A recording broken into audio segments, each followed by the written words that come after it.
Nice to meet all of you. Can you give it up for our panelists one more time before we get into these questions? Okay, so we all come from different walks of life. Everyone starts somewhere. So starting from my left, what did your start look like and what cultivated it?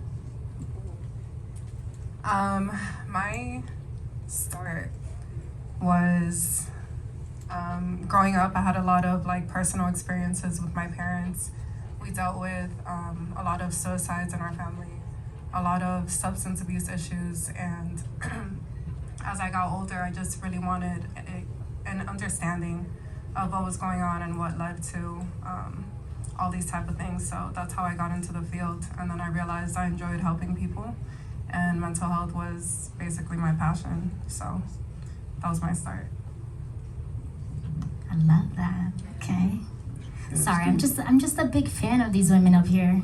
I love that. Shout out to Women's Month. Yeah. We represent this month. My start, I'm from New York. I'm from the projects, and people see me and they may not think that, but I'm from the hood. I'm from Castle Hill. I'm a project baby. I'm one of 7. So growing up, we had a lot of difficult times. A lot of times where we were eating oatmeal for dinner. You know what I'm saying? So it was rough. But and just saying, the family dynamics and growing up with the dad. He was an alcoholic and passed away of a massive heart attack. I think that's what really led me to being in this field as well, and taking my health seriously, and knowing that your health is your wealth. The way you treat yourself internally and externally, and the way we talk to ourselves is very important. And I learned that throughout the years of, just going through it, learning, going through life, right? So that's how I became a certified holistic health coach. I enjoy helping people and highlighting people and helping people realize their potential. People, when I speak to them, they're like, wow, you have such great advice and so much wisdom.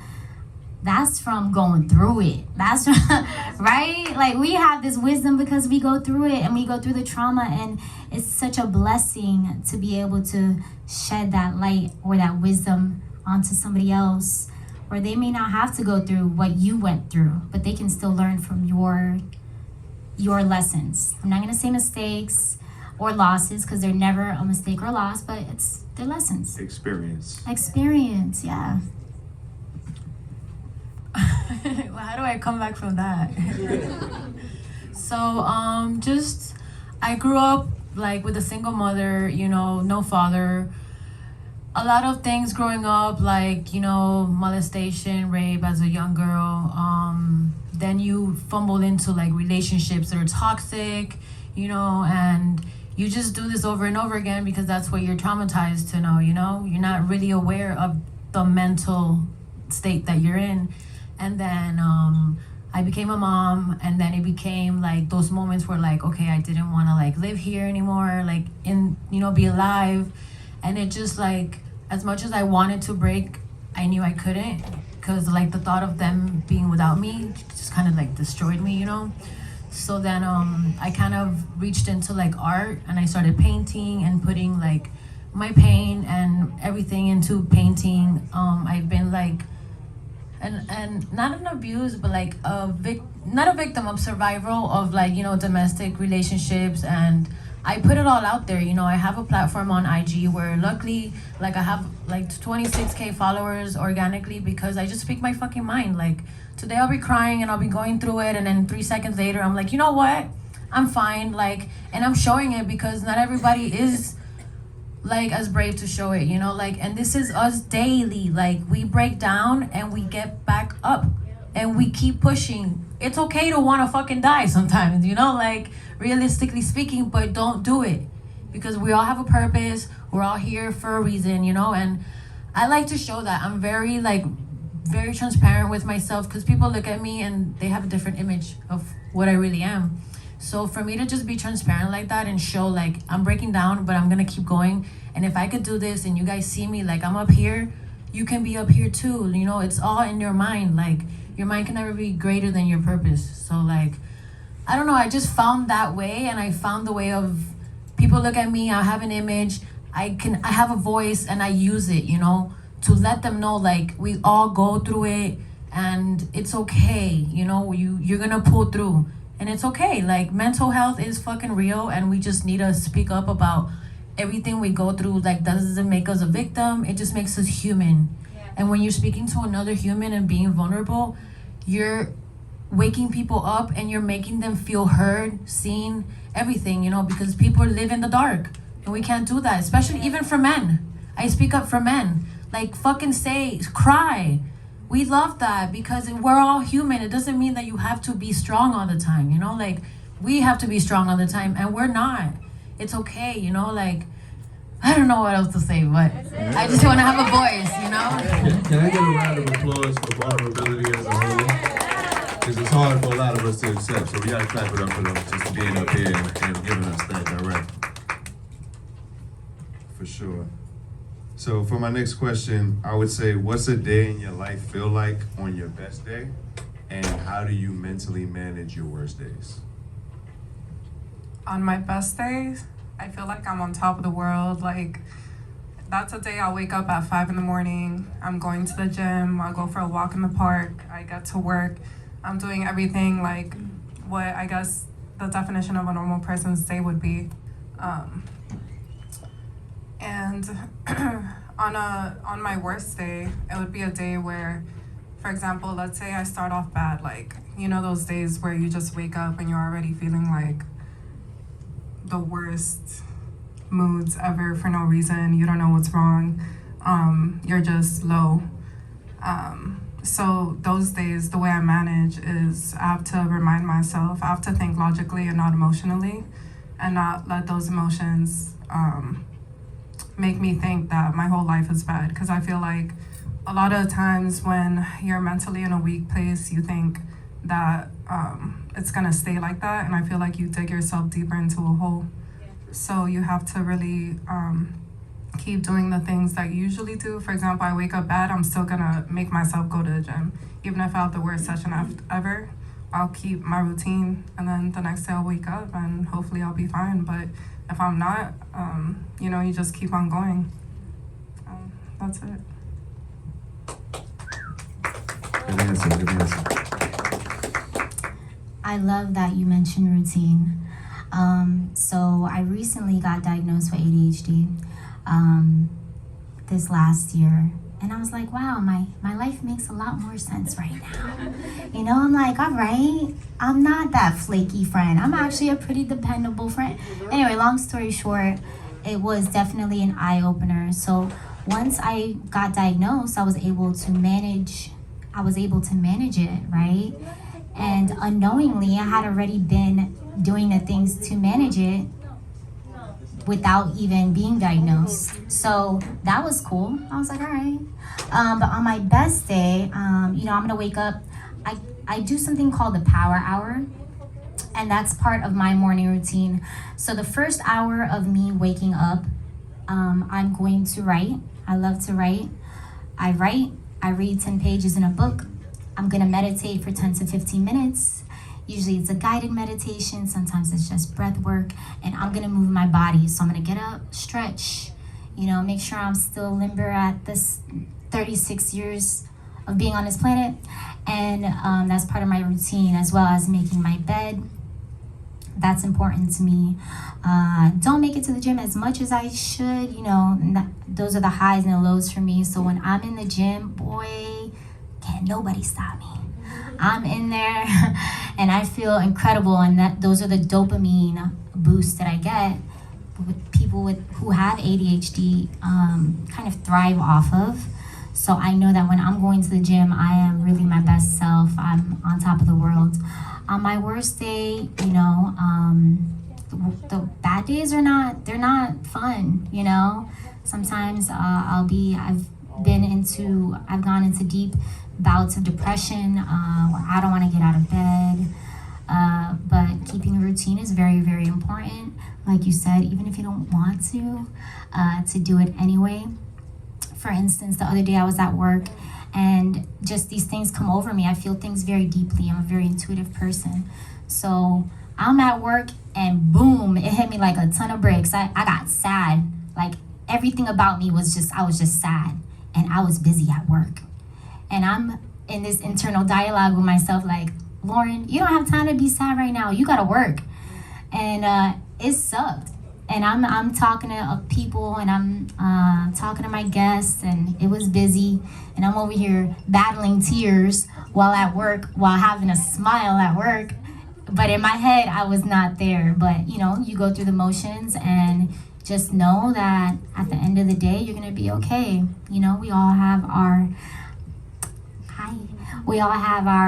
our days, and fuck it, it's okay to cry. I went into the bathroom, I cried, I wiped my tears, I put myself together, and I said, I'm okay.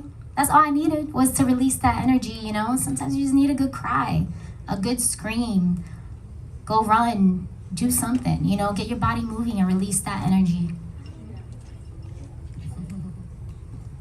So I feel like on the days that I'm not all there, it has a lot to do with, I realized that it has a lot to do with my frequency at the moment.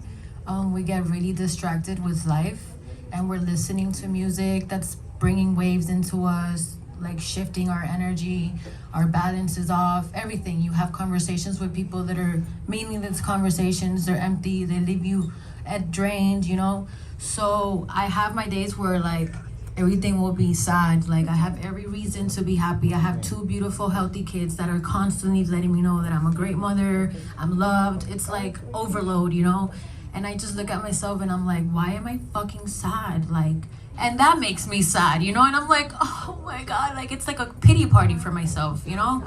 And like, I'll post that, you know, I'll post it because it's so vulnerable and it's so real. We do this daily. And then it's just like a check, like, hold up. I'm sad right now over what? Like, remember a year ago when you were wishing you were in this position and now you're in the moment? Like, we're not aware that we are our manifestations every day.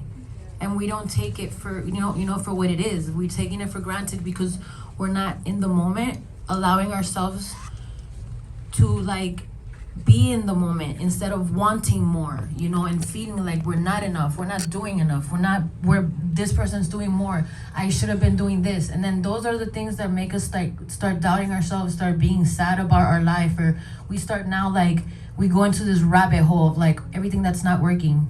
And it's like, why think of, you know, like I just bounce myself back, I listen to some high frequency music, I do. And when I start feeling like that, I just get into whatever it is that you guys like to do that makes your voices in your head be quiet. You need to do that. Like, it's not selfish, it's needed. Like, I'll tell my kids, listen, I'm having a really like crazy day. I need to go outside and paint for 10 minutes. And I put my frequency, I get on my live, I talk my shit, I let it out, I cry, and then I'm like, you got a good mom now. You know, I'm back in business. And you just gotta like take time for yourself to really regroup yourself, you know? It's okay.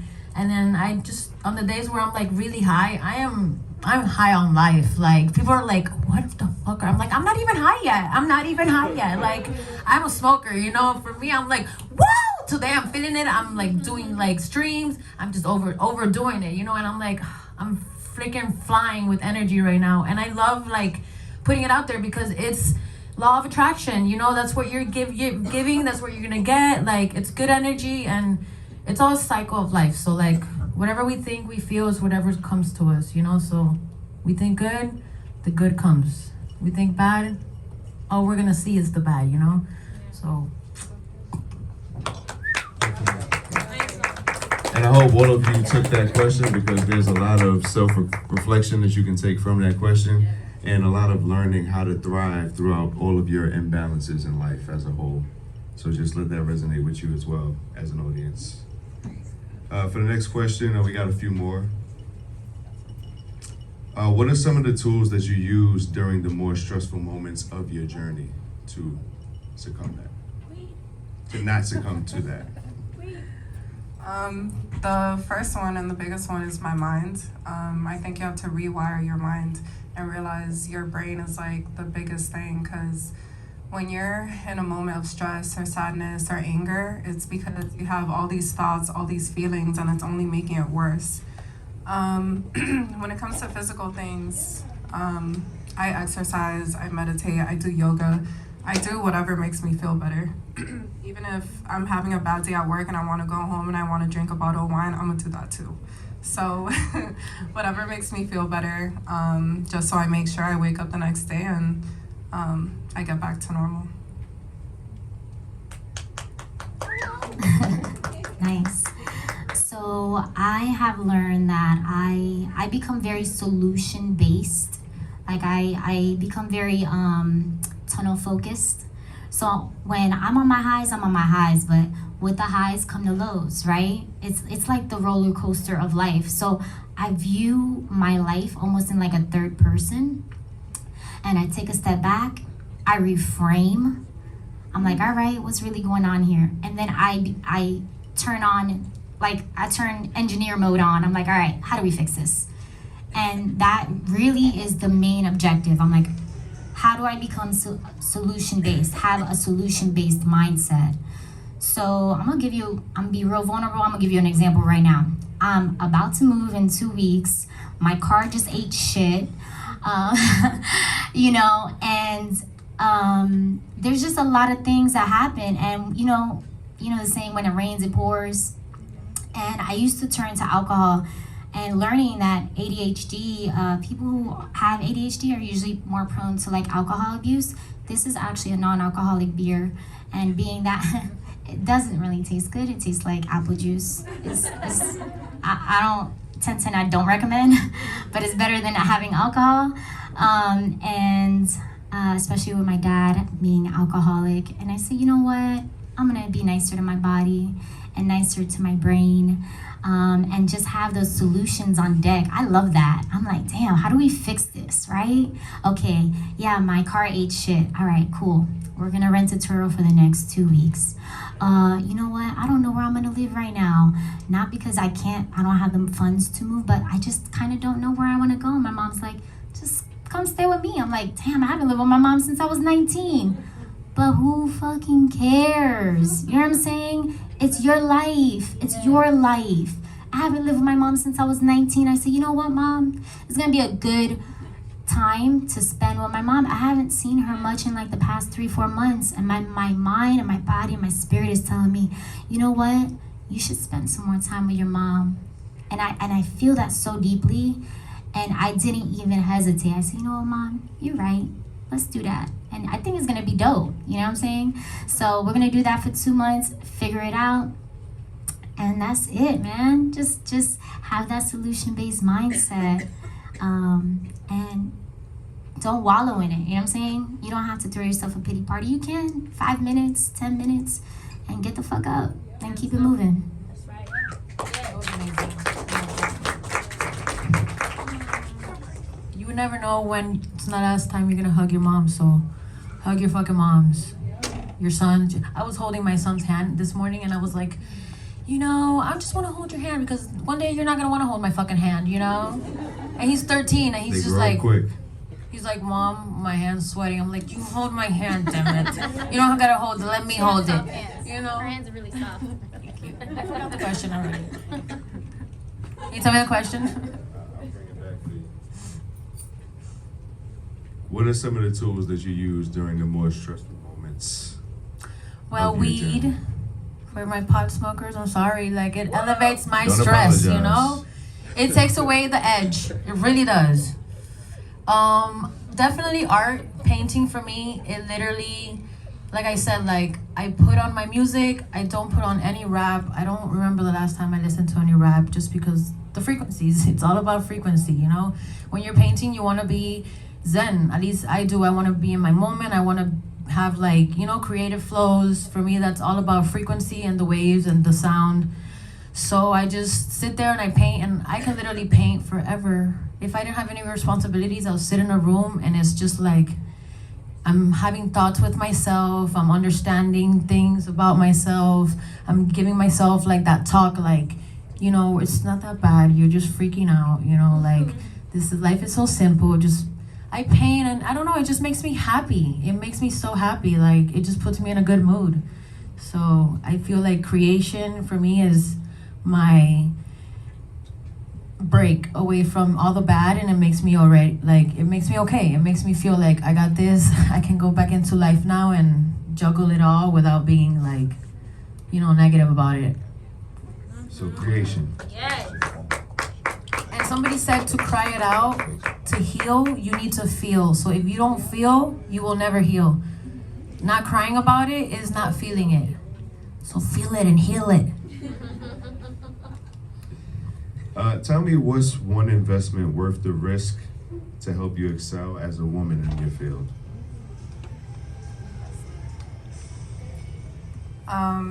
My biggest investment, the first thing I thought about was myself. I can't even think of anything else right now. And I mean that in a sense, growing up and going through so many things, and being in a dark place for so long, if you don't invest in yourself in the sense where love yourself and care about yourself enough to the point where you want to be better, you want to sit down, think about your goals for the future. When I was way younger, I was like, okay, what do I want to do with my life? I didn't know what I wanted to do, but I knew I wanted to help other people. I knew that eventually I would want a family. I wanted to be a better mom than my mom was. So I was like, okay, how do I get there? And I basically made a to-do list, like what I had to do, and I started doing that every day. I kept on like working towards myself. So that's been my biggest investment, because my life has made like a full 180. And even at this point, let's say I go through some sort of negative situation, the me today would never handle it the way the old me did. And that just makes me happy in itself. And yeah, so definitely invest in yourself. Anything you think that you could get better in, anything you find negative about yourself, you could completely change that, and it's completely up to you. No one's gonna come and do that for you. So. That was awesome. I definitely have to agree with you. My biggest investment has been in myself. Has been therapy. Oh man, therapy changed my life. And part of my therapy, unknowingly, was writing. I started writing when I was 9. I still have my Lisa Frank journal from when I was 9. Yo, I can't believe I still have that journal, but it's interesting to read. And then I always say writing saved my life. I went through a domestic abuse. I went through a domestic abuse relationship. And then going through my ADHD, not knowing that I even had ADHD. And then having that toxic family dynamic of growing up with the abuse. And it was normal. And it was like, oh, well, Lauren, you know how you are. And it was just like a lot of gaslighting that I didn't realize that when I was younger, right? None of us do. We're like, okay, well, shit, this is how I am. I must be the problem. Not knowing that toxicity breeds toxicity, right? You are like the 5 closest people that are around you, right? I had to change everything. I had to change how I thought. I had to go against my whole family, really. I'm the black sheep of the family. I had to go against how they thought and challenge it. I went up against